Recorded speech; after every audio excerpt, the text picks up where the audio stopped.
Oke, assalamualaikum warahmatullahi wabarakatuh. Perkenalkan, nama saya Panji Resid Maulete dengan nomor induk Taruna 20.3.13.073. Nah, di sini saya akan mempresentasikan hasil tugas saya, itu daya dukung perairan tawar untuk budidaya ikan mas. Baik, yang pertama daya dukung pengembangan kawasan perikanan budidaya menurut Jupriyadi tahun 2014 terdiri atas pertama daya dukung fisik, kemudian daya dukung sosial atau demografi, kemudian daya dukung lingkungan, dan terakhir daya dukung infrastruktur. Yang berikut usaha budidaya ikan pada keramba di Desa Sungai Alang, Sungai Riam Kanan, Kabupaten Banjar, Kalimantan Selatan, mulai diusahakan masyarakat pada tahun 1986. Jumlah keramba terbanyak tercatat pada tahun 2001, yaitu berjumlah 6.800 unit, dan pada tahun 2006 mengalami penurunan, yaitu 4.667 unit, menurut Dinas Perikanan dan Kelautan Kabupaten Banjar tahun 2007, yang tidak dipublikasikan. Kemudian pada April 2001, keramba yang diusahakan masyarakat Desa Sungai Alang sebanyak 700 unit, yang terdiri dari 680 unit keramba ikan mas, 16 unit keramba ikan nila, dan 4 unit keramba ikan bawal air tawar. Menurut Rifki, pembudidaya ikan mas Desa Sungai Alang, komunikasi pribadi, penurunan jumlah unit keramba tersebut disebabkan tingginya mortalitas ikan yang dipelihara yang berkisar antara 30% sampai 50%, menurut Wahyuni tahun 2009. Kemudian sistem budidaya yang diusahakan adalah budidaya intensif dengan ketergantungan yang besar pada pakan buatan. MC Donat et al. Tahun 1996 mengidentifikasi sebesar 47,5% organik di dalam air. Kekayaan hara pada budidaya ikan intensif berdampak nyata pada perubahan kualitas air, menurut Phillips et al. Tahun 1993 dan Boyd tahun 1999. Kemudian limbah dari kegiatan budidaya ikan mengandung bahan organik dan hara yang tinggi yang berasal dari sisa pakan dan feses yang terlarut ke dalam perairan, yang meningkatkan lepasan hara dan mempengaruhi tingkat kesuburan serta kelayakan kualitas air untuk kehidupan ikan yang dibudidayakan, menurut Johnson et al. Tahun 1993, Bushman et al. Tahun 1996, MC Donat et al. Tahun 1996, Horowitz dan Horowitz tahun 2000, dan Rahmansyah tahun 2005, yang meningkatkan lepasan hara dan mempengaruhi tingkat kesuburan serta kelayakan kualitas air untuk kehidupan ikan yang dibudidayakan.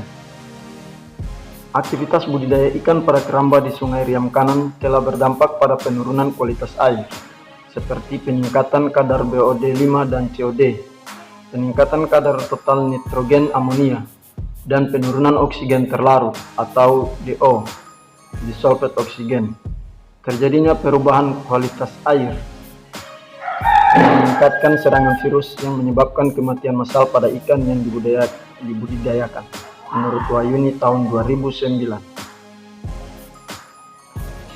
Kemudian jumlah unit keramba yang diusahakan dan kepadatan ikan dalam keramba serta jumlah dan kualitas pakan yang diberikan akan menentukan besaran volume input limbah organik ke lingkungan perairan. Interaksi faktor-faktor yang tidak dapat dikendalikan dan faktor yang dapat dikendalikan akan mempengaruhi kualitas perairan di lokasi keramba dan menentukan daya dukung perairan untuk budidaya tersebut. Usaha budidaya ikan pada keramba di perairan Sungai Riam Kanan memiliki manfaat yang bersifat multidimensional. Di samping sebagai sumber protein hewani, budidaya ikan dalam keramba memiliki manfaat ekonomi sebagai sumber penghasilan keluarga dan manfaat sosial sebagai penyerap tenaga kerja. Untuk menjaga kesinambungan usaha keramba di perairan Sungai Riam Kanan dan menjaga keberlanjutan produktivitasnya, maka jumlah unit keramba persatuan luas dan penataan penempatannya harus sesuai dengan kemampuan daya dukung perairan sungai dan kemampuan swapentahiran atau self purification. Kemudian yang berikut, estimasi daya dukung lingkungan perairan untuk menunjang budidaya ikan dalam keramba merupakan ukuran kuantitatif yang akan memperlihatkan berapa ikan budidaya yang boleh dipelihara dalam luasan areal yang telah ditentukan tanpa menimbulkan degradasi lingkungan dan ekosistem sekitarnya, menurut Meade tahun 1998. Jika telah ditentukan banyaknya ikan budidaya dalam satu keramba, estimasi difokuskan pada berapa unit keramba yang boleh diusahakan dalam luasan areal yang telah ditentukan.